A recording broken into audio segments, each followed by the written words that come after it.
Exchange rate determination এই চ্যাপ্টারের উপর আমি আজকে 4 নম্বর ক্লাস নিব। আজকের ক্লাসে আমরা শীটের 6 থেকে 10 এই কয়টি অঙ্কের সমাধান করা শিখব। ওকে, স্ক্রিনে আমরা 6 নম্বর অঙ্কটি দেখতে পাচ্ছি। এখানে বলা হয়েছে, today you notice that the euro is valued at $1.33। মানে আজকে তুমি নোটিশ করেছো যে 1 ইউরো, হ্যাঁ, 1 ইউরোর ভ্যালু হচ্ছে $1.33, what the Mexican peso is valued at $0.10। আর 1 মেক্সিকান পেসোর ভ্যালু হচ্ছে $0.10। তাহলে তুমি আজকে নোটিশ করেছো যে ইউরোর ভ্যালু হচ্ছে কত, মানে 1 ইউরোর ভ্যালু কত, $1.33। আর 1 মেক্সিকান পেসো তার ভ্যালু হচ্ছে $0.10। 1 ইয়ার অ্যাগো, 1 বছর আগে, the euro was valued at $1.40। 1 বছর আগে ইউরোর ভ্যালু ছিল $1.40। দ্যাটস মিন 1 ইউরো সমান $1.40 ছিল। And Mexican peso was worth $0.09, এবং 1 মেক্সিকান পেসো সমান কত ডলার ছিল, $0.09 ছিল। এখন বলছে ডিটারমাইন, নির্ণয় করো how the euro change against the Mexican peso over the last year. মানে গত বছরের তুলনায় গত বছরের তুলনায় আমাদের ইউরো কতটুকু চেঞ্জ হয়েছে। হ্যাঁ, ইউরো কতটুকু চেঞ্জ হয়েছে সেটা আমাদেরকে নির্ণয় করতে বলছে। তো আমরা এইখানে হচ্ছে অঙ্কটা কিভাবে সমাধান করব, আমরা প্রথমে ক্রস রেট বের করব। হ্যাঁ, আজকের ক্রস রেট বের করব ইউরোর, আবার 1 বছর আগে ইউরোর ক্রস রেটটা কত, হ্যাঁ, সেটা আমরা বের করব। দেন আমাদের হচ্ছে ইউরো কত পার্সেন্ট চেঞ্জ হয়েছে বা ইউরো কতটুকু চেঞ্জ হয়েছে সেই চেঞ্জেসটা আমরা দেখতে পাবো। তো প্রথমত আমরা হচ্ছে ক্রস রেট নির্ণয় করব। কার কার ক্রস রেট নির্ণয় করতে হবে, ওই যে ইউরো আর মেক্সিকান পেসো এই দুইটা কারেন্সির মধ্যে ক্রস রেট আমরা নির্ণয় করব। দেন হচ্ছে আমরা 1 বছর আগে ইউরো আর মেক্সিকান পেসোর যে ক্রস রেট সেটা বের করব। তারপর আমরা জানতে পারবো যে ইউরো কত পার্সেন্ট চেঞ্জ হয়েছে বা কতটুকু চেঞ্জ হয়েছে। আচ্ছা, প্রথমে আমরা লিখলাম যে cross rate of euro today, মানে আজকে ইউরোর ক্রস রেট। কার সাথে ক্রস রেটটা আমরা বের করবো, ওই যে মেক্সিকান পেসোর সাথে আমরা হচ্ছে ক্রস রেটটা নির্ণয় করব। সো ক্রস রেট বের করার সূত্র হচ্ছে হোম কারেন্সি ভ্যালুকে আমরা ফরেন কারেন্সি ভ্যালু দ্বারা ভাগ করি। তো হোম কারেন্সি ভ্যালু বলতে আমরা আসলে কি বুঝি, হোম কারেন্সি ভ্যালু বলতে আমরা বুঝি এই যে যার এক্সচেঞ্জ রেট বের করব, হ্যাঁ, সেই মুদ্রাটাই হচ্ছে হোম কারেন্সি ভ্যালু। তো আমরা দেখতে পাচ্ছি হোম কারেন্সি ভ্যালু মানে ইউরো, 1 ইউরো সমান আমরা ডলার পাচ্ছি কতটুক, $1.33। তো হোম কারেন্সি ভ্যালুতে আমরা $1.33 বসাবো। আর ফরেন কারেন্সি ভ্যালু বলতে আমরা বুঝি ওই যে মেক্সিকান পেসো, হ্যাঁ, 1 মেক্সিকান পেসো সমান হচ্ছে $0.10। সো আমরা ফরেন কারেন্সি ভ্যালুতে আমরা বসাই দিব $0.10। দেন ভাগ করলে আমরা দেখতে পাচ্ছি 13.33 পেসোস বের হয় পার ইউরো। মানে 1 ইউরো সমান হচ্ছে 13.33 পেসো। এটা হচ্ছে আমাদের এক্সচেঞ্জ রেট, ঠিক আছে। মানে 1 ইউরো দিয়ে আমরা কতটুকু পেসো পাবো, 13.33 পেসো পাবো। এটা হচ্ছে আজকের ক্রস এক্সচেঞ্জ রেট ইউরো এবং মেক্সিকান পেসোর। আচ্ছা, এরপরে আমরা হচ্ছে ক্রস এক্সচেঞ্জ রেট বের করব ইউরোর, ইউরো এবং মেক্সিকান পেসোরই ক্রস রেট বের করব বা ক্রস এক্সচেঞ্জ রেট বের করব 1 বছর আগের। তো সেম সূত্রই হবে, হোম কারেন্সি ভ্যালুকে আমরা ফরেন কারেন্সি ভ্যালু দ্বারা ভাগ করব। তো হোম কারেন্সি ভ্যালু কোনটা, এই যে 1 বছর আগে আমরা দেখতে পাচ্ছি ইউরোর ভ্যালু ছিল $1.40। সো আমরা হোম কারেন্সি ভ্যালুতে বসাই দেব $1.40। আর ফরেন কারেন্সি ভ্যালু এইখানে মেক্সিকান পেসোর মানটা বসাইতে হবে। মেক্সিকান পেসো সমান ডলার হচ্ছে 0.90, সরি 09, ডলার হচ্ছে 0.09। সো আমরা ফরেন কারেন্সি ভ্যালুতে 0.09ই তো, হ্যাঁ, এটা আমি 90 বসাই ফেলছি বলে সম্ভবত। এটা হবে হচ্ছে 0.09। তো 1.40কে আমরা 0.09 দিয়ে ভাগ করব। ভাগ করলে আসবে 15.55 পেসোস পার ইউরো। মানে 1 ইউরো সমান আমরা 15.55 পেসো দেখতে পাচ্ছি। আচ্ছা, তাহলে আমি আজকের এক্সচেঞ্জ ক্রস রেট বের করলাম এবং 1 বছর আগের ক্রস রেট বের করলাম। এখন আমরা হচ্ছে দেখতে পাবো যে ইউরো কত পার্সেন্ট চেঞ্জ হয়েছে, ঠিক আছে। ইউরোর চেঞ্জ রেট তো জানতে চাইছে, তা আমরা লিখলাম সুতরাং পার্সেন্টেজ চেঞ্জ। তো আমরা এই যে এইখানে যে রেজাল্টটা বের করলাম যে আজকের যে ক্রস রেট, ঠিক আছে, আর 1 বছর আগের যে আমরা ক্রস রেটটা পেলাম।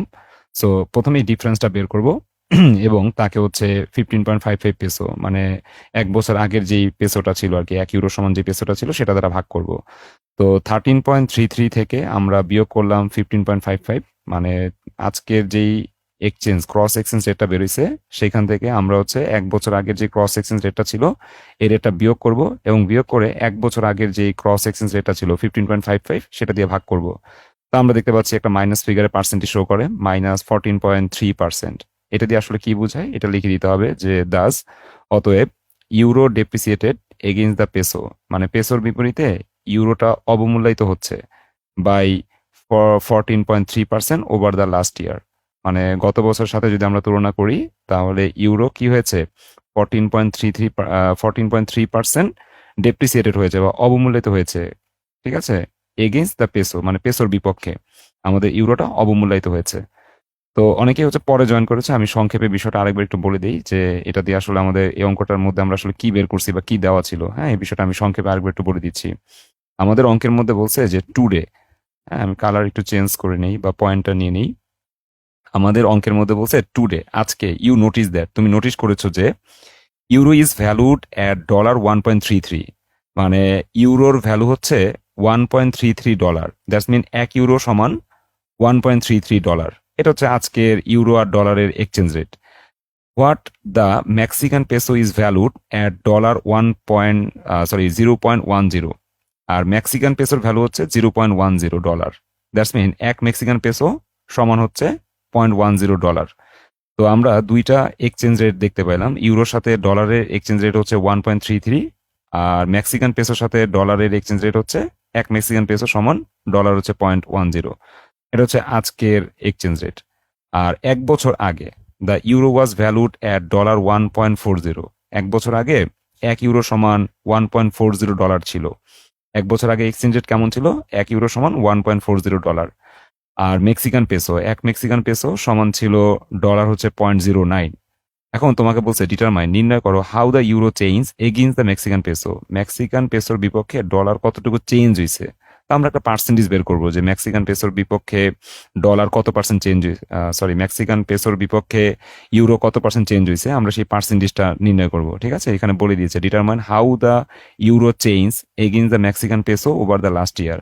মানে গত বছরের সাথে আমরা যদি হচ্ছে হিসাব করে দেখি মেক্সিকান পেসোর সাথে ডলার কতটুকু পরিবর্তন হয়েছে, মেক্সিকান পেসোর বিপক্ষে ডলার কত পার্সেন্ট পরিবর্তন হয়েছে, আমরা সেই পার্সেন্টেজটা নির্ণয় করব বা সেই চেঞ্জেসটা নির্ণয় করব। তো এই চেঞ্জেসটা নির্ণয় করার জন্য মানে ইউরো মেক্সিকান পেসোর বিপক্ষে কত পার্সেন্ট চেঞ্জ হয়েছে বা কতটুকু চেঞ্জ হয়েছে, এই চেঞ্জেসটা বের করার জন্য আমাদের দুইটা ক্রস রেট বের করতে হবে। হ্যাঁ, একটা হচ্ছে আজকের ক্রস রেট আর একটা হচ্ছে 1 বছর আগের ক্রস রেট। তো আমরা প্রথমে ক্রস রেট বের করছি ইউরো, হ্যাঁ ইউরোর সাথে ওই যে মেক্সিকান পেসোর একটা ক্রস রেট বের করেছি। তো আমরা লিখছি cross rate of euro today, মানে আজকে ইউরোর সাথে মেক্সিকান পেসোর যে ক্রস রেট, হ্যাঁ সেটা হচ্ছে হোম কারেন্সি ভ্যালুকে ফরেন কারেন্সি ভ্যালু দ্বারা ভাগ করলাম, আসলো 13.33 পেসোস পার ইউরো, মানে 1 ইউরো দিয়ে তুমি হচ্ছে 13.33 পেসো পাবা। এটা হচ্ছে আজকের ক্রস এক্সচেঞ্জ রেট। তোমার কাছে যদি 1 ইউরো থাকে তাহলে 1 ইউরো দিয়ে তুমি কত পেসো পাবা? 13.33 পেসো পাবা। আচ্ছা, এরপর 1 বছর আগের এক্সচেঞ্জ রেট কেমন ছিল এটা আমরা একটু দেখবো। সো আবারও আমরা cross rate of euro 1 year ago, 1 বছর আগে আমরা হচ্ছে ক্রস রেট নির্ণয় করবো, ইউরোর সাথে মেক্সিকান পেসোর যে ক্রস রেট, হ্যাঁ সেটা আমরা নির্ণয় করবো এখন। সো হোম কারেন্সি ভ্যালুকে আমরা ফরেন কারেন্সি ভ্যালু দ্বারা ভাগ করব। তো হোম কারেন্সি ভ্যালু 1 বছর আগে কত ছিল, এই যে বলা আছে 1 বছর আগে ইউরোর ভ্যালু ছিল $1.40। সো আমরা হোম কারেন্সি ভ্যালুর পরিবর্তে $1.40 বসাই দিব, আর মেক্সিকান পেসোর ভ্যালু ছিল $0.09। সো আমরা এখানে $0.09 ফরেন কারেন্সি ভ্যালুতে বসাই দিব। সো ভাগ করলে আমরা দেখতে পাচ্ছি 15.55 পেসোস বের হয়, পাশে লিখতে হবে পার ইউরো, মানে 1 ইউরো দিয়ে আমরা 15.55 পেসো পেতাম 1 বছর আগে। তো আজকের যে ক্রস এক্সচেঞ্জ রেট সেটা আমরা দেখতে পাচ্ছি, 1 বছর আগে যে ক্রস এক্সচেঞ্জ রেট সেটা আমরা দেখতে পাচ্ছি। আজকের হিসাবটা হচ্ছে আজকে 1 ইউরো দিয়ে মাত্র 13.33 পেসো পাওয়া যায়, আর 1 বছর আগে 1 ইউরো দিয়ে আমরা 15.55 পেসো পেতাম। ঠিক আছে, 1 বছর আগে আমরা বেশি পেসো পেতাম। এখান থেকে বুঝতে পারছি যে ইউরোটা ডেপ্রিসিয়েটেড হয়েছে এগেইনস্ট মেক্সিকান পেসো, এখান থেকে আমরা বুঝতে পেরেছি। তারপর আমরা হচ্ছে পার্সেন্টেজ চেঞ্জটা বের করব। তো প্রথমে লিখলাম যে পার্সেন্টেজ চেঞ্জ বের করার সূত্র হচ্ছে এই যে আজকের যেই পরিমাণ পেসো পাবো 1 ইউরো দিয়ে, হ্যাঁ এটা থেকে আমরা বিয়োগ করব 1 বছর আগে যতটুকু পেসো পেতাম। সো এই বিয়োগ ফলটাকে আমরা ভাগ করব, এই যে 1 বছর আগের যেই পেসোটা পেতাম 1 ইউরো দিয়ে 15.55, সেটা দিয়ে ভাগ করব, ভাগ করলে আসে -14.3%। তো এই যে রেজাল্টটা মাইনাসে আসে, ঠিক আছে, এইখান থেকে আমরা বুঝতে পারছি যে ইউরোটা ডেপ্রিসিয়েটেড হয়েছে against the Mexican peso, Mexican পেসোর বিপক্ষে আমাদের ইউরো কি হয়েছে? অবমূল্যায়িত হয়েছে। সো এই পার্সেন্টেজটা বের করার নিয়মটা কি আবারও বলে দিচ্ছি। আজকে 1 ইউরো সমান যতটুকু পেসো পাওয়া যাবে, হ্যাঁ, সেই পরিমাণ পেসো থেকে 1 বছর আগে 1 ইউরো দিয়ে আমরা যতটুকু পেসো পেতাম, হ্যাঁ, সেই পরিমাণ পেসো বিয়োগ করব। তো আজকের পেসো থেকে 1 বছর আগের পেসোটা বিয়োগ করব, দেন 1 বছর আগের পেসো ধারাই আমরা ভাগ করব। তো মাইনাস ফিগারে যে রেজাল্টটা আসছে আমরা তার উপর ভিত্তি করে মন্তব্যটা করব যে অতএব the euro depreciated against the peso by 14.3% over the last ইয়ার।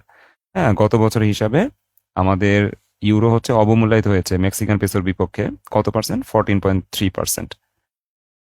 আচ্ছা, এই ছিল আমাদের 6 নম্বর অঙ্ক। যদি কারো কোনো কোশ্চেন থাকে করতে পারো, আর যদি কোশ্চেন না থাকে আমি পরবর্তী অঙ্কে যাব।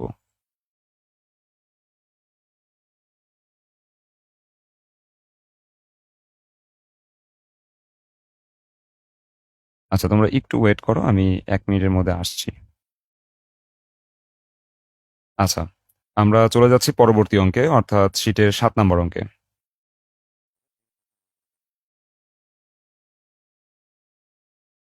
আচ্ছা, 7 নম্বর অঙ্ক বোঝার আগে আমরা হচ্ছে ফরওয়ার্ড রেটটা একটু জেনে নিই। আচ্ছা, এইখানে ফরওয়ার্ড এক্সচেঞ্জ রেট বা ফরওয়ার্ড রেট একই কথা। এই ফরওয়ার্ড রেট বিষয়টা কি এটা আমাদের ক্লিয়ারলি জানতে হবে, তাহলে আমরা 7 নম্বর অঙ্ক পারবো, বা এর পরে যে অঙ্কগুলো আছে 8, 9, হ্যাঁ, এই অঙ্কগুলো আমরা ক্লিয়ারলি বুঝতে পারবো। সো ফরওয়ার্ড এক্সচেঞ্জ রেট বা ফরওয়ার্ড রেট একই কথা, যার বাংলা অর্থ হচ্ছে আগাম বিনিময় হার। আগাম বিনিময় হার, হ্যাঁ, ফরওয়ার্ড এক্সচেঞ্জ রেট বা ফরওয়ার্ড রেট এর বাংলা অর্থ হচ্ছে আগাম বিনিময় হার। এখন এই আগাম বিনিময় হার বলতে আমরা আসলে কি বুঝি? এখানে দেখা হয়েছে ভবিষ্যতে, অর্থাৎ নির্দিষ্ট সময় পরে মুদ্রা সরবরাহের চুক্তিতে যে হারে মুদ্রা বিনিময় হয় তাকে আগাম বিনিময় হার বলে। ভবিষ্যতে নির্দিষ্ট সময় পরে, ভবিষ্যতে নির্দিষ্ট সময় পরে মুদ্রা সরবরাহের চুক্তিতে যে হারে মুদ্রা বিনিময় হয় তাকে আগাম বিনিময় হার বলে। আচ্ছা, বিষয়টা আমি একটু উদাহরণের মাধ্যমে বুঝাই, তাহলে হয়তোবা ক্লিয়ারলি বুঝতে পারবা। যেমন আমি আহ, ধরো হচ্ছে আমেরিকা থেকে কিছু পণ্য কিনেছি, যে পণ্যগুলার মূল্য হচ্ছে $100। ঠিক আছে, যে পণ্যগুলোর মূল্য হচ্ছে $100। আচ্ছা, এখন আমি যদি আমেরিকা থেকে পণ্যটা কিনি, তাহলে সেই পণ্য বাংলাদেশে আসতে হয়তোবা 2 মাস সময় লাগবে। তো যখন আমি পণ্যটা হাতে বুঝে পাবো তখনই কিন্তু আমি ব্যাংকের মাধ্যমে ওই $100 পরিশোধ করে দিব। আচ্ছা, তাহলে আজকে $100 এর আজকে $1 যে বিনিময় হারটা, ঠিক আছে, ধরো টুডে, আজকে $1 যে বিনিময় হারটা সেটা ধরো হচ্ছে 110 টাকা আছে, যে বাংলাদেশি টাকা হচ্ছে 110 আর আমেরিকান ডলার হচ্ছে $1। তো আজকের বিনিময় হারটা হচ্ছে এরকম যে $1 কেনার জন্য বা $1 পারচেস করার জন্য আমাকে 110 টাকা গুনতে হবে। ঠিক আছে, মানে 110 টাকা দিয়ে আমি হচ্ছে $1 পাবো। তো আমাদের $100 পরিশোধ করার জন্য আমাদের জাস্ট 110-এর সাথে 100 গুণ করতে হবে। তাহলে বুঝতে পারবো যে $100 পরিশোধ করার জন্য আমার হচ্ছে কত টাকা লাগবে। বাট টাকাটা তো আমি আজকে পরিশোধ করব না। যদি আমি আজকে পরিশোধ করতাম তাহলে আমার এই $100 পরিশোধ করার জন্য আমার কি করা লাগতো? $1 কেনার জন্য 110 টাকা ব্যয় করা লাগতো। হ্যাঁ, তাহলে $100 কেনার জন্য আমার কত টাকা ব্যয় করা লাগতো সেটা আমি কিন্তু পাশেই করতে পারবো, যে $1 কেনার জন্য 110 টাকা লাগে। ঠিক আছে, তাহলে $100 কেনার জন্য কত লাগবে? 11,000 টাকা লাগবে। ঠিক আছে, 11,000 টাকা লাগবে। তাহলে আজকে যদি আমার কাছে 11,000 টাকা থাকে তাহলে কিন্তু আমি এই টাকাটা পরিশোধ করতে পারবো। কিন্তু কথা হলো আজকে তো আমি পণ্য পাই নাই, তাহলে আজকেই কেন আমি তাকে $100 পরিশোধ করে দিব? আজকে তো পরিশোধ করব না। আমি পণ্যগুলা পাবো হচ্ছে 2 মাস পর। ঠিক আছে, 2 মান্থ লেটার।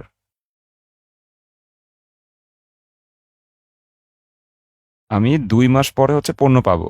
ঠিক আছে, তখন আমি হচ্ছে ব্যাংকের মাধ্যমে ওই $100 পরিশোধ করব। $100ই আমাকে পরিশোধ করতে হবে। ঠিক আছে, কিন্তু সমস্যাটা হইলো আজকে যে বিনিময় হারটা এটা কিন্তু স্থির না। 2 মাস পরে গিয়ে এমনও তো হয়ে যেতে পারে যে এটা তোমার 120 টাকা সমান $1, এমনও তো হইতে পারে। তো এমন হলে তো আমার লস হয়ে যাবে। তখন আমি যদি $100 পরিশোধ করতে চাই, হ্যাঁ, তখন কিন্তু আমার $1 কিনতে হবে কত করে? 120 টাকা করে কিনতে হবে। হ্যাঁ, $1 দাম হচ্ছে 120 টাকা। তো আমার $100 কিনতে তখন কিন্তু কত টাকা লাগবে? 12,000 টাকা লাগবে। তো ব্যবসায়ীরা এরকম সমস্যার সম্মুখীন হয়, প্রতিনিয়ত সম্মুখীন হয়। ঠিক আছে, যে তারা যখন পণ্যটা কিনে তখন যে এক্সচেঞ্জ রেটটা থাকে, 2 মাস পর বা 3 মাস পর যখন টাকাটা শোধ করতে যায় তখন কিন্তু এক্সচেঞ্জ রেটে একটা পরিবর্তন হয়ে যায়। কখনো এই পরিবর্তনটা ব্যবসায়ীদের জন্য লাভজনক হয়, কখনো আবার লস হয়ে থাকে। ঠিক আছে, যেমন এখন যে এক্সচেঞ্জ রেটটা দেখতে পাচ্ছি এখানে কিন্তু যে টাকা শোধ করবে, হ্যাঁ, তার কিন্তু লস হচ্ছে, কারণ সে পণ্যটা কিনছে আজকে, পণ্যটা কিনছে কখন, আজকে। এখন আজকে যদি সে টাকা পরিশোধ করতো, মানে এই $100 পরিশোধ করতো, তাহলে তার হচ্ছে $1 কেনার জন্য 110 টাকা করে ব্যয় করতে হয়। তো $100 পরিশোধ করার জন্য 110 × 100 11,000 টাকা পরিশোধ করতে হবে। তো 11,000 টাকা সে দিয়ে দিলেই ব্যাংক কি করবে, $100 পরিশোধ করে দিবে, কোনো সমস্যা নেই। আজকে এক্সচেঞ্জ রেট অনুযায়ী যদি আমরা $100 পরিশোধ করতে চাই, তাহলে আমাকে 11,000 টাকা পরিশোধ করতে হচ্ছে। এখন টাকাটা যদি আমি আজকে পরিশোধ না করি, আমি পণ্যটা পাবো 2 মাস পর, তখন 2 মাস পরেই আমাকে টাকা পরিশোধ করতে হবে বা ওই ডলার পরিশোধ করতে হবে। তো 2 মাস পর এক্সচেঞ্জ রেটটা এরকম যদি হয়ে যায় 120 টাকা সমান $1, তখন কিন্তু ওই $100 শোধ করার জন্য আমার 11,000 টাকা থাকলে হবে না। হুম, $1 কেনার জন্য কত লাগতেছে, $1 কেনার জন্য 120 টাকা লাগতেছে। তাহলে 120-এর সাথে 100 গুণ করব, তাহলে $100 কেনার জন্য 12,000 টাকা লাগতেছে। তাহলে এইখানে কিন্তু আমি দেখতে পাচ্ছি যে 1,000 টাকা একটা লস হয়ে গেল। এখন এইখানে যেরকম লস হয়েছে, আবার কখনো কখনো লাভও হইতে পারে। যেমন আমাদের টাকাটা হচ্ছে এরকম যে টাকা স্ট্রং হয়ে গেছে। টাকা হচ্ছে ধরো 100 টাকা দিয়েই এখন $1 পাওয়া যায়। সরি, নট ইকুয়াল টু কেন দিলাম, 100 টাকা দিয়েই 100 টাকা দিয়েই তোমার $1 পাওয়া যায়। তো সেই ক্ষেত্রে আবার কিন্তু আমার এই যে পরিশোধ যে করতে হবে, $100 যে পরিশোধ করতে হবে, হ্যাঁ, তো তখন আমি কিন্তু 100 টাকা দিয়ে $1 পাচ্ছি, 100 টাকা দিয়ে $1 পাচ্ছি। সো $1 মূল্য হচ্ছে 100 টাকা। সো $100 মূল্য কত, $100 মূল্য কিন্তু 10,000 টাকা। এখন আবার দেখতে পাচ্ছি 1,000 টাকা লাভ হচ্ছে, কারণ আমি আজকের রেটে দেখতে পাচ্ছি আমার 11,000 টাকা লাগতো, বাট 2 মাস পরে যখন আমি পরিশোধ করতে গেছি টাকাটা, মানে ডলারটা, তখন আমার 10,000 টাকা লাগতেছে। হ্যাঁ, $100 কেনার জন্য কত লাগতেছে, 10,000 টাকা লাগতেছে। তো এখানে আমি 1,000 টাকা কিন্তু লাভ করতে পারতেছি। তাহলে এই বিষয়টা পুরোপুরি অনিশ্চিত, 2 মাস পরে আমাদের এক্সচেঞ্জ রেটটা কি হবে এটা কিন্তু পুরোপুরি অনিশ্চিত। এই ঘটনাটা পুরোপুরি অনিশ্চিত, আমার লাভও হইতে পারে, লসও হইতে পারে। এখন ব্যবসায়ী যদি মনে করে যে 2 মাস পরে এক্সচেঞ্জ রেটটা কেমন হবে সেটা তো আমি জানি না, যদি লস হয় তখন তো একটা সমস্যায় পড়ে যাব, এরকম যদি চিন্তা করে, হ্যাঁ, তাহলে কোম্পানি কি করতে পারে বা ব্যবসায়ী কি করতে পারে, একটা ফরওয়ার্ড এক্সচেঞ্জ রেট, ব্রোকারেজ হাউসের সাথে একটা ফরওয়ার্ড এক্সচেঞ্জ রেট বা আগাম বিনিময় হার চুক্তি করতে পারে। ঠিক আছে, ফরওয়ার্ড এক্সচেঞ্জ রেটটা কি সেটা তোমরা এখন ক্লিয়ারলি বুঝতে পারবা যে কি করলো, এই 2 মাস পরে এই দুইটার যে কোনো একটা ঘটনা ঘটতে পারে, তাই না? সো এখানে লাভও হইতে পারে ব্যবসায়ীর, লসও হইতে পারে। সো ব্যবসায়ী চিন্তা করলো যে 2 মাস পরে যদি এরকম হয়ে যায় যে $1 সমান 120 টাকা, তখন তো আমাকে $100 শোধ করার জন্য 12,000 টাকা দিতে হবে। তো এইটা তো আমার জন্য একটা ক্ষতির কারণ হয়ে দাঁড়াচ্ছে। হ্যাঁ, এটা যদি ব্যবসায়ীর মনে ভয় থাকে, তখন সে কি করবে, একটা ব্রোকারেজ হাউসে যাবে।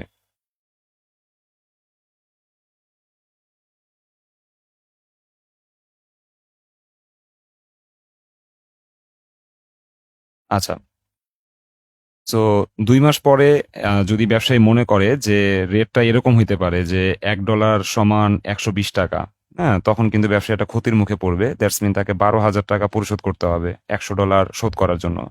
তো এই ক্ষতির হাত থেকে বাঁচার জন্য সে ব্রোকারেজ হাউসের সাথে একটা ফরওয়ার্ড এক্সচেঞ্জ রেট, হ্যাঁ, মানে একটা আগাম বিনিময় হার চুক্তি করতে পারে। এটা একটা ফিক্স রেট আর কি। হ্যাঁ, সে হচ্ছে ব্রোকারেজ হাউসের সাথে এরকম একটা চুক্তি করলো যে আমি তোমাকে হচ্ছে 115 টাকা করে দিব। ঠিক আছে, $1 কেনার জন্য, $1 কেনার জন্য আমি কত করে দিব, 115 টাকা করে দিব। মানে আজকে কিন্তু তোমার হচ্ছে $1 কেনার জন্য, $1 কেনার জন্য 110 টাকা করে লাগতেছে। এখন ওই দিনই ব্যবসায়ী কি করলো, ওই ব্রোকারেজ হাউসে গেল। ঠিক আছে, বলল কি যে 2 মাস পরে, 2 মাস পরে আমার এক্সচেঞ্জ রেট বাজারে যাই থাকুক না কেন, হ্যাঁ, $1 সমান 120 টাকা হোক, $1 সমান 100 টাকা হোক, যাই হোক না কেন, সেটা আমি দেখবো না। আমি ব্রোকারেজ হাউসকে বললাম যে আমি তোমার সাথে একটা চুক্তি করলাম যে আমি 2 মাস পরে তোমাকে হচ্ছে 115 টাকা দিব, তুমি আমাকে $1 দিবা। এই যে একটা ফিক্সড চুক্তি করলাম যে বাজারের অবস্থা যাই হোক, আমি হচ্ছে গিয়ে সেই বাজারের অবস্থার দিকে তাকাবো না। বাজারের অবস্থা যাই হোক সেটা তোমার ব্যাপার, মানে ব্রোকারেজ হাউসের ব্যাপার। আমি তোমাকে হচ্ছে 115 টাকা দিব, তুমি আমাকে $1 দিবা। এখন এই যে চুক্তিটা করলাম এটাকে বলা হয় আগাম বিনিময় হার বা ফরওয়ার্ড এক্সচেঞ্জ রেট। হ্যাঁ, এখানে কিন্তু আমার একটা ফিক্সড রেটে আমি হচ্ছে গিয়ে বিজনেসটা করতে পারবো। অর্থাৎ আমার যদি এরকম হয় 2 মাস পরে আমি দেখতে পাচ্ছি $1 সমান 120 টাকা, মানে $1 কেনার জন্য 120 টাকা লাগবে, কিন্তু আমার কিন্তু 120 টাকা করে দিতে হবে না, আমার দিতে হবে কত, 115 টাকা করে দিতে হবে। ঠিক আছে, আমি 115 টাকা করে $1 কিনবো, তাহলে আমার হচ্ছে লাগতেছে কত টোটাল $100 শোধ করার জন্য আমার কত লাগতেছে, সেটা কিন্তু আমি আগে থেকে জেনে গেলাম। ঠিক আছে, আমার $100 শোধ করার জন্য কত লাগতেছে, $1 দাম 115, তাহলে $100 দাম কত, $100 দাম হচ্ছে 11,500, $11,500। দ্যাটস মিন আমি বাজার অবস্থা যাই হোক $11,500 পরিশোধ করবো। তো এই যে একটা ফিক্সড চুক্তি করলাম, এটাই কিন্তু ফরওয়ার্ড এক্সচেঞ্জ রেট, ঠিক আছে, বা আগাম বিনিময় হার। তো এইখানে ব্যবসায়ীর হচ্ছে কি একটা সামান্য একটা ক্ষতি ব্যবসায়ী স্বীকার করে নেয়। ঠিক আছে, ব্যবসায়ীর ক্ষতিটা কিরকম, যেমন হচ্ছে এইখানে আমরা দেখতে পাচ্ছি $1 সমান হচ্ছে 110 টাকা। এখন ব্যবসায়ী কিন্তু একটা চুক্তি করলো, সে 2 মাস পরে $1 সমান 115 টাকা, মানে এইভাবে এই চুক্তিতে সে ডলার কিনবে। ঠিক আছে, ব্রোকারেজ হাউস এটা মেনে নিয়েছে যে ঠিক আছে বাজারের অবস্থা যাই হোক সেটা আমার ব্যাপার। হ্যাঁ, যদি এরকম বাজারের অবস্থা হয় 120 টাকা সমান $1, তাহলে ব্রোকারেজ হাউসের লস হইলো। হ্যাঁ, $5 করে লস হইলো প্রতি ডলার দেওয়াতে, $5 করে লস হয়েছে, ওটা ব্রোকারেজ হাউস বুঝবে। আর যদি হচ্ছে গিয়ে এরকম হয় যে ব্রোকারেজ হাউস দেখতে পাচ্ছে যে 2 মাস পরে $1 সমান 100 টাকা, হ্যাঁ, সেই ক্ষেত্রে কিন্তু ব্রোকারেজ হাউসের লাভ হবে। হ্যাঁ, তো ওইটা ব্রোকারেজ হাউসের বিষয়, লাভ হবে না লস হবে। বাট আমরা যে ফিক্সড রেটে হচ্ছে গিয়ে মুদ্রা বিনিময় করে থাকি সেটাকে আমরা ফরওয়ার্ড রেট বলে থাকি। তো ফরওয়ার্ড রেট বের করার একটা সূত্র আছে, এই সূত্র দিয়ে আমরা 8 নম্বর অঙ্ক সমাধান করব। আপাতত আমাদের হচ্ছে 7 নম্বর অঙ্ক করার জন্য এই সূত্র লাগতেছে না। বাট আমি যেটা বুঝাতে চাইলাম আর কি, যে ফরওয়ার্ড রেট বিষয়টা কি, এটা কি আমরা ক্লিয়ারলি বুঝতে পারছি, নাকি আরেকবার বুঝাইতে জি হবে? স্যার। আচ্ছা, বুঝতে পারছেন, ঠিক আছে। তাহলে আমরা হচ্ছে শীটের 7 নম্বর অঙ্কটা সমাধান করে ফেলি এখন। আচ্ছা, আমাদের 7 নম্বর অঙ্কে বলা হয়েছে the spot rate of US dollar is টাকা 50। আচ্ছা, স্পট রেট দেওয়া আছে কত টাকা, US ডলার সমান 50 টাকা, মানে $1 সমান হচ্ছে 50 টাকা। এটা হচ্ছে স্পট রেট। স্পট রেট বলতে আমরা বুঝি আজকের রেট, মানে আজকে যদি আমি দুইটা দেশের কারেন্সি বিনিময় করতে চাই, তাহলে যেই রেটে আমি দুইটা দেশের কারেন্সি বিনিময় করব সেই রেটটাকে বলা হবে স্পট রেট। মানে এখন এই মুহূর্তে আমি যদি ডলার কিনতে চাই, হ্যাঁ, তাহলে যত টাকা দিয়ে ডলারটা কিনতে হবে, এই বিনিময় হারটাকে কিন্তু আমরা স্পট রেট বলে থাকি। বা যত ডলারের সাহায্যে টাকাগুলো কেনা যাবে, হ্যাঁ, সেই এক্সচেঞ্জ রেটটাকে আমরা কিন্তু স্পট রেট বলে থাকি। মানে এই মুহূর্তে আমরা যেই বিনিময় হারে দুটি দেশের মুদ্রা বিনিময় করতে পারি, সেই বিনিময় হারটাকে আমরা স্পট রেট বলে থাকি। তো স্পট রেট দেওয়া আছে US ডলার ইজ টাকা 50.00, মানে $1 দিয়ে তোমার 50 টাকার সমপরিমাণ মূল্য। হ্যাঁ, $1 সমান কত, 50 টাকা মূল্য। তার মানে তোমার কাছে যদি $1 থাকে তাহলে তুমি 50 টাকা কিনতে পারবা, বা তোমার কাছে যদি 50 টাকা থাকে তাহলে তুমি $1 কিনতে পারবা। এটা হচ্ছে বিনিময় হার। অ্যান্ড 3 মান্থস, হ্যাঁ, মানে 3 মাস পর ফরওয়ার্ড রেট ইজ টাকা 50.80, মানে ফরওয়ার্ড রেট করা হয়েছে কত, 50.80, মানে $1 সমান হচ্ছে 50.80 ফরওয়ার্ড রেট। এটা হচ্ছে আমাদের 3 মাস মেয়াদি একটা হিসাব, যে 3 মাস পর $1 সমান হচ্ছে 50.80, এটা একটা ফরওয়ার্ড রেট বা ফরওয়ার্ড চুক্তি করা হয়েছে। এখন বলছে what is the annualise premium, তাহলে অ্যানুয়ালাইজ প্রিমিয়াম কতটুকু সেটা তোমাকে নির্ণয় করতে বলছে। অ্যানুয়ালাইজ প্রিমিয়াম বলতে আমরা বুঝি যে আজকে আমি হচ্ছে $1 কেনার জন্য, $1 কেনার জন্য আমি হচ্ছে 50 টাকা ব্যয় করতে পারি। মানে 50 টাকা ব্যয় করলে বা 50 টাকা দিয়ে আমি হচ্ছে $1 কিনতে পারতেছি।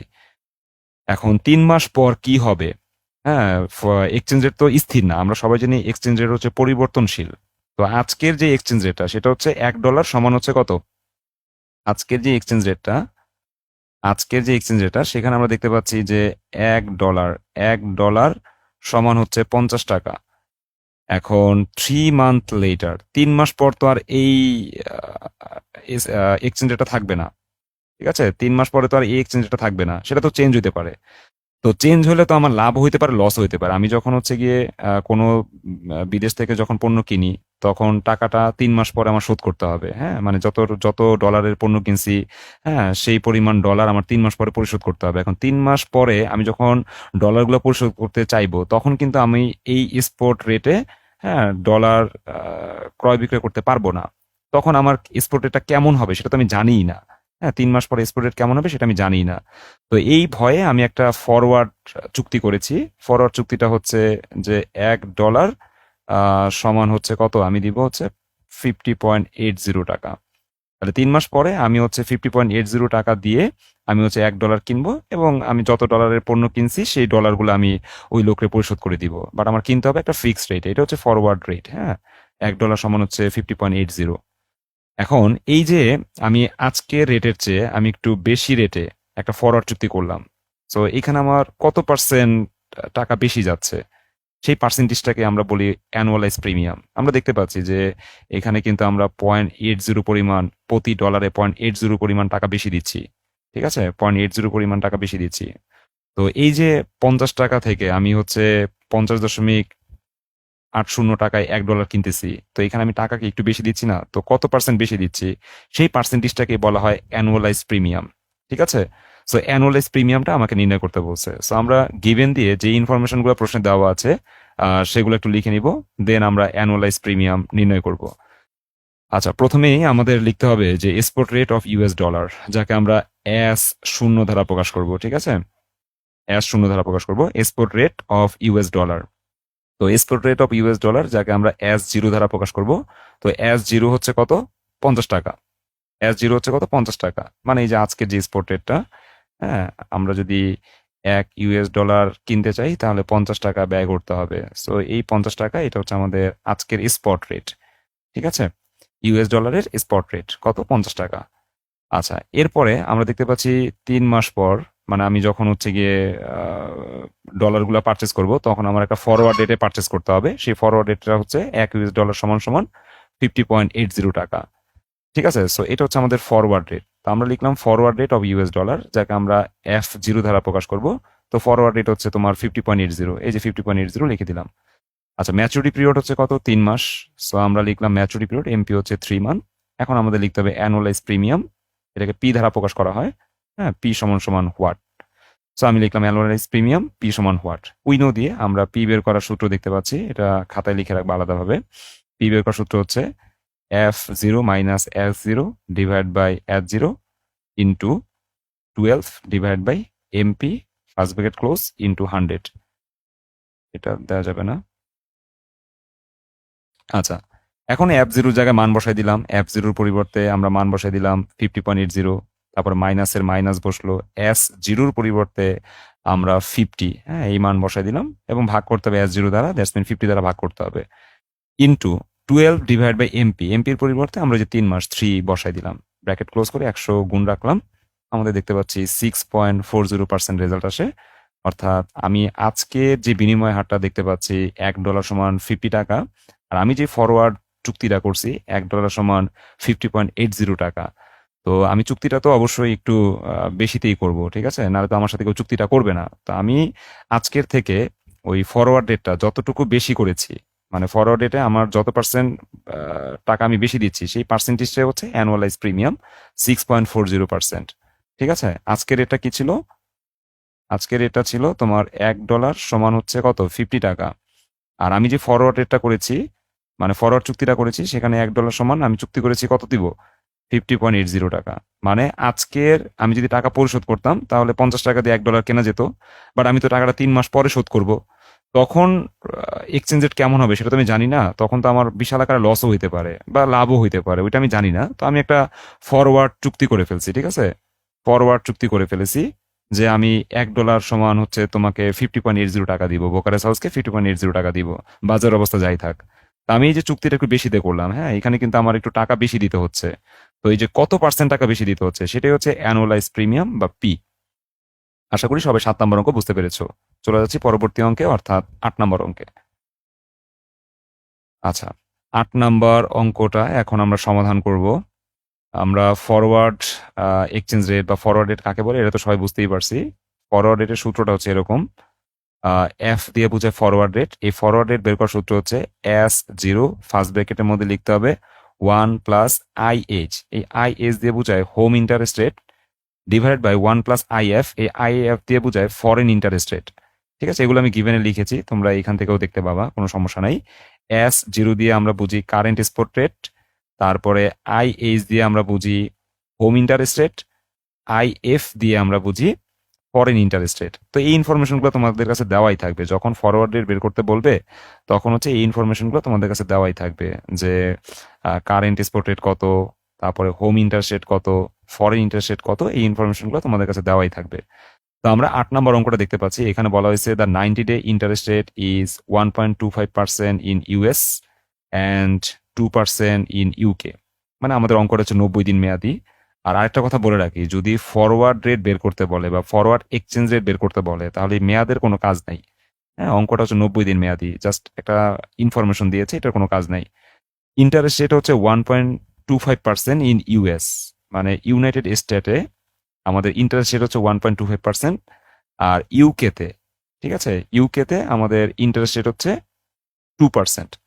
তার মানে দুইটা ইন্টারেস্ট রেট দেওয়া আছে। হ্যাঁ, ইউএসএতে, ইউএস বা ইউনাইটেড স্টেট, এইখানে আমরা দেখতে পাচ্ছি ইন্টারেস্ট রেট 1.25, আর ইউকে, ইউনাইটেড কিংডম, এইখানে দেখতে পাচ্ছি ইন্টারেস্ট রেট 2%।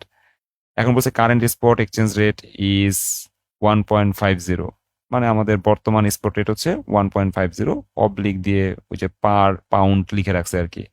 হ্যাঁ, মানে 1 পাউন্ড সমান $1.50, এটা হচ্ছে আমাদের বর্তমান এক্সচেঞ্জ রেট, হ্যাঁ, বা বর্তমান বিনিময় হার। তো আমরা কয়টা ইনফরমেশন পেলাম? অঙ্কটার মেয়াদ হচ্ছে 90 দিন, এটার কোনো কাজ নাই। ইউএস মানে ইউনাইটেড স্টেট, এইখানে আমাদের ইন্টারেস্ট রেট হচ্ছে 1.25%, আর ইউনাইটেড কিংডম এইখানে ইন্টারেস্ট রেট হচ্ছে 2%। আর বর্তমান স্পট রেট, ঠিক আছে, $1.50 অবলিক হচ্ছে পাউন্ড, মানে 1 পাউন্ড সমান $1.50, এটা হচ্ছে বর্তমান spot rate. What will be the 90-day forward rate? তাহলে আমাদের ফরওয়ার্ড রেটটা কত, এটা নির্ণয় করতে বলছে। সো যখন ইন্টারেস্ট রেটগুলো দেওয়া থাকে তখন প্রথম যে ইন্টারেস্ট রেটটা দেওয়া থাকবে, মানে যে দেশের ইন্টারেস্ট রেটটা প্রথমে দেওয়া থাকবে সেটা হচ্ছে হোম ইন্টারেস্ট রেট, আর এরপরে যে ইন্টারেস্ট রেটটা দেওয়া থাকবে সেটা হবে ফরেন ইন্টারেস্ট রেট। আমাদের হোম ইন্টারেস্ট রেট কত? 1.25%। ফরেন ইন্টারেস্ট রেট কত? 2%। কারেন্ট স্পট রেট কত? কারেন্ট স্পট রেট হচ্ছে $1.50। সো এই ইনফরমেশনগুলো আমরা লিখবো যে কারেন্ট স্পট রেট S0, এটা হচ্ছে $1.50। হোম ইন্টারেস্ট রেট, এই যে প্রথম যে ইন্টারেস্ট রেটটা থাকবে সেটা হোম ইন্টারেস্ট রেট 1.25% অথবা 0.0125। আর ফরেন ইন্টারেস্ট রেট, দ্বিতীয় যে ইন্টারেস্ট রেটটা থাকবে সেটা foreign interest rate. Foreign interest রেটকে আমরা আইএফ দ্বারা প্রকাশ করবো, আইএফ হচ্ছে 2% অর 0.02। এখন ফরওয়ার্ড রেট বা এফ এর মান কত? সো এই যে সূত্রটা দেখতে পাচ্ছি, এই সূত্রটা বসাই দিব যে এফ সমান S0 first bracket 1 plus IS divide by 1 plus IF, মান বসাই দিলাম। আমাদের ফরওয়ার্ড রেট হচ্ছে 1.51575। ঠিক আছে, এটা হচ্ছে আমাদের ফরওয়ার্ড ফরওয়ার্ড রেট বা হচ্ছে আগাম বিনিময় হার চুক্তি। আচ্ছা, এই ছিল 8 নম্বর অঙ্ক। 8 নম্বর অঙ্ক নিয়ে কারো কোনো প্রশ্ন আছে?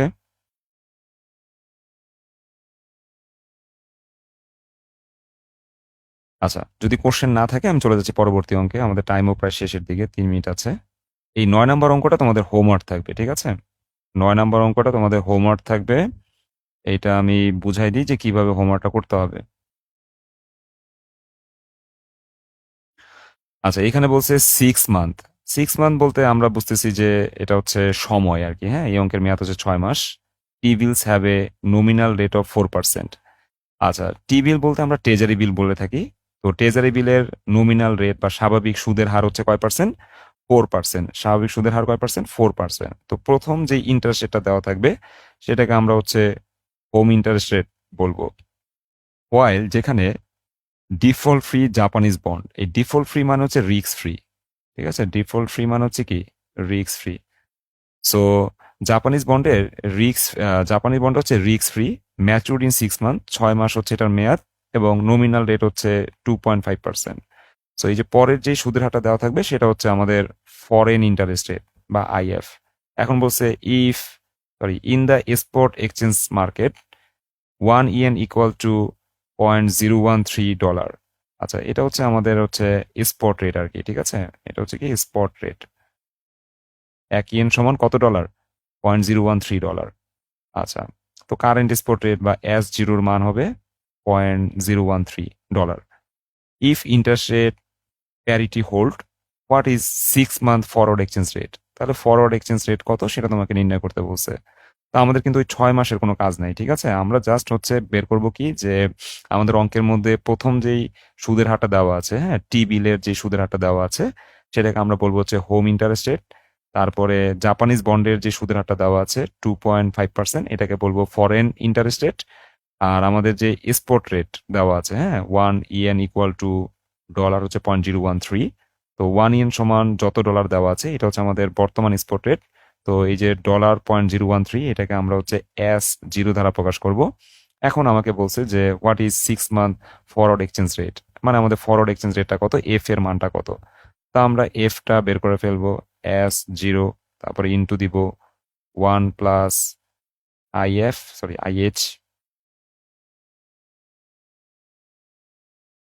1 plus IH divide by 1 plus IF। ঠিক আছে, সো এফ মানে ফরওয়ার্ড রেট বের করার সূত্র হচ্ছে S0 ফার্স্ট ব্র্যাকেটের মধ্যে 1 plus home interest rate divide by 1 plus foreign interest rate. তো ভাগটা করলে আমাদের কিন্তু ওই ফরওয়ার্ড রেটটা কত সেটা কিন্তু আমরা পেয়ে যাব। আচ্ছা, 9 তো আমরা পারবো করতে, এরপর আসি 10 নম্বর অঙ্কে। আমাদের টাইম হচ্ছে 1 মিনিটেরও কম দেখাচ্ছে, সো তোমাদের আর জয়েন হওয়া দরকার নাই। ঠিক আছে, আমি এটা আমার বুঝাইতে হয়তো 1 মিনিট সময় লাগবে, আমি এটা বুঝাই দিয়ে তোমাদের হচ্ছে ক্লাসটা শেষ করে দিব। ঠিক আছে, আর জয়েন দেওয়া দরকার নাই, কেটে যাবে মিটিংটা এখনই। ওকে, স্ক্রিনে আমরা হচ্ছে 10 নম্বর অঙ্কটি দেখতে পাচ্ছি। এখানে বলা হয়েছে 1 ইয়ার, অঙ্কটা হচ্ছে 1 বছর মেয়াদি, Thai baht and US dollar forward rate. Thai baht এবং ইউএস ডলারের ফরওয়ার্ড রেট দেওয়া আছে। বাত হচ্ছে 46.75, একটা অবলিক দিয়ে ইউএস ডলার লেখা আছে, তার মানে $1 সমান হচ্ছে 46.75 বাত। এই বাত হচ্ছে থাইল্যান্ডের মুদ্রার নাম। ঠিক আছে, থাইল্যান্ডের মুদ্রাকে বাত বলা হয়। আচ্ছা, তাহলে আমরা যেটা দেখতে পেলাম আর কি, যে আমাদের অঙ্কের মধ্যে একটা হচ্ছে কি দেওয়া আছে, ফরওয়ার্ড রেট দেওয়া আছে। কার কার মধ্যে ফরওয়ার্ড রেট দেওয়া আছে? থাই বাত এবং US dollar.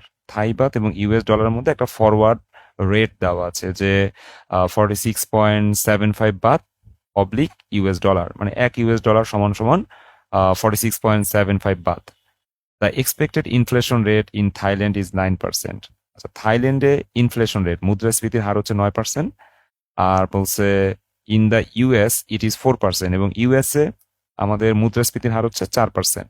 What is the current, না এটা হবে expected. What is the expected spot rate of exchange? Expected spot rate, যাকে আমরা এসটি দ্বারা প্রকাশ করি, এসটির মান কত সেটা তোমাকে নির্ণয় করতে বলছে। What is the expected spot rate, এসটির মান কত সেটা তোমাকে নির্ণয় করতে বলছে। তো আমাদের প্রশ্নের মধ্যে কি কি আছে আমি আরেকবার বলতেছি। অঙ্কটা হচ্ছে 1 বছর মেয়াদি, Thai baht and US dollar forward rate is, মানে থাই বাত এবং ইউএস ডলারের ফরওয়ার্ড রেট দেওয়া আছে। হ্যাঁ, তো বাত কত, বাত হচ্ছে 46.75, অবলিক দিয়ে লেখা আছে ইউএস ডলার, তার মানে $1 সমান 46.75 বাত। এটা হচ্ছে বর্তমান স্পট রেট বা কারেন্ট স্পট রেট, যাকে আমরা S0 দ্বারা প্রকাশ করব। Are expected inflation rate in থাইল্যান্ডে আমাদের ইনফ্লেশন রেট বা মুদ্রাস্ফীতির হার হচ্ছে 9%। ইউএসএ ইট ইজ 4%, ইউএসএ মুদ্রাস্ফীতির হার হচ্ছে 4%। তো দুইটা মুদ্রাস্ফীতির হার দেওয়া আছে, বলছে what is the expected spot rate of exchange. তোমাকে এক্সপেক্টেড স্পট রেট বা এসটির মান কত সেটা নির্ণয় করতে বলছে। তো যেই ইনফরমেশনগুলো প্রশ্নে দেওয়া আছে এগুলো আমরা লিখে ফেলবো, যে কারেন্ট স্পট রেট, আচ্ছা বাত বানানটা মনে হয় আমি ভুল করছি, এটা BAHT হবে। ঠিক আছে, BAHT বাত। ঠিক আছে, এই যে শীটের মধ্যে ঠিক আছে। সো কারেন্ট স্পট রেট, যাকে আমরা হচ্ছে S0 দ্বারা প্রকাশ করব, S0-র মান হচ্ছে কত, 46.75 বাত। হ্যাঁ, এই যে ফরওয়ার্ড রেটটা কিন্তু তোমরা দেখতে পাচ্ছ, বাত হচ্ছে 46.75, অবলিক আছে US dollar. So current spot rate S0 এটা হচ্ছে বাত $46.75। আচ্ছা, এরপরে আমাদের ইনফ্লেশন রেট দুইটা আছে। সো প্রথম যে ইনফ্লেশন রেটটা আছে এটা হচ্ছে হোম ইনফ্লেশন রেট, আর সেকেন্ডে যে ইনফ্লেশন রেটটা আছে সেটা হচ্ছে ফরেন ইনফ্লেশন রেট। সো আমরা লিখলাম হোম, ব্র্যাকেটে লিখলাম থাই বাত। হ্যাঁ, বাত বানানটা একটু ঠিক করে নিবা, থাই বাত। তো হোম, হ্যাঁ ব্র্যাকেটে থাই বাত লিখলাম, হোম ইনফ্লেশন রেট মানে হোম মুদ্রাস্ফীতির হার হচ্ছে ইনফ্লেশন রেট এইচ, এই যে INF নিচে ছোট্ট করে স্মল লেটারের এইচ লিখবা। তো হোম ইনফ্লেশন রেট 9%, ওই যে থাইল্যান্ডের হোম ইনফ্লেশন রেট কয় পার্সেন্ট, 9%, অর 0.09 লিখলাম। এরপর হচ্ছে ইউএস এর ইনফ্লেশন রেট কত, 4%। সো আমরা লিখলাম ফরেন, ব্র্যাকেটে লিখলাম ইউএস ইনফ্লেশন রেট, INF নিচে ছোট করে এফ লিখতে হবে, এই অ্যাপ দিয়ে ফরেন ইনফ্লেশন রেট বোঝায়। সো ফরেন ইনফ্লেশন রেট হচ্ছে 4% বা 0.04। এখন আমাকে লিখতে হবে এক্সপেক্টেড স্পট রেট বা expected spot exchange rate ST সমান হোয়াট। এরপর উইনো দিয়ে আমরা এসটি সূত্র বসাই দিব। যখন হচ্ছে ইনফ্লেশন রেট দেওয়া থাকবে, হ্যাঁ, তখন কিন্তু আমরা এই সূত্রের সাহায্যে এক্সপেক্টেড স্পট রেট, হ্যাঁ, বা এসটির মান বের করতে পারবো। সূত্রটা হচ্ছে S0 third bracket 1 plus home inflation rate to the power n divide by 1 plus foreign inflation rate to the power n। So আমরা মান বসাই দিব। S0 এর মান হচ্ছে কত, 46.75। এই যে 46.75 বসাই দিলাম। তারপর third bracket close, first bracket দিয়ে লিখলাম 1 প্লাস হোম ইনফ্লেশন রেট হচ্ছে 0.09 বসাই দিব। টু দি পাওয়ার n ছিল, হ্যাঁ, whole to the power n ছিল। সো n এর পরিবর্তে মেয়াদ বসাইতে হবে, মেয়াদ হচ্ছে 1 বছর। সো আমরা n এর পরিবর্তে 1 বসাই দিলাম, ডিভাইড বাই 1 প্লাস 0.04। এই 04টা হচ্ছে foreign inflation rate, bracket close করে পাওয়ার n, n এর পরিবর্তে সময় 1 বছর বসাই দিব, থার্ড ব্র্যাকেট ক্লোজ। এরপর ক্যালকুলেশন করলে বাদ বানানটা কারেকশন করে নিও, BAHT। হ্যাঁ, তাহলে আমরা কত বাদ দেখতে পাচ্ছি, 48.9987 বাদ। এটা হচ্ছে আমাদের ওই এক্সপেক্টেড স্পট রেট, মানে 1 বছর পরে আমরা যেই বিনিময় হারে আমরা হচ্ছে ডলার এবং বাতের বিনিময় করতে পারবো, হ্যাঁ, সেই 1 বছর পরের স্পট রেট বা এক্সপেক্টেড স্পট রেট দেখতে পাচ্ছি, বাদ 48.9987। তো আশা করি তোমরা 10 নম্বর অঙ্ক বুঝতে পেরেছো। তোমরা হচ্ছে হোমওয়ার্ক করে ফেলবা। আজকে যে অঙ্কগুলো করালাম 6, 7, 8, 9, 10, এই 5টা অঙ্ক তোমরা SW করে ফেলবা। আজকে ক্লাস শেষ করে দিলাম। সবাই ভালো থেকো। আল্লাহ হাফেজ। আসসালামু আলাইকুম।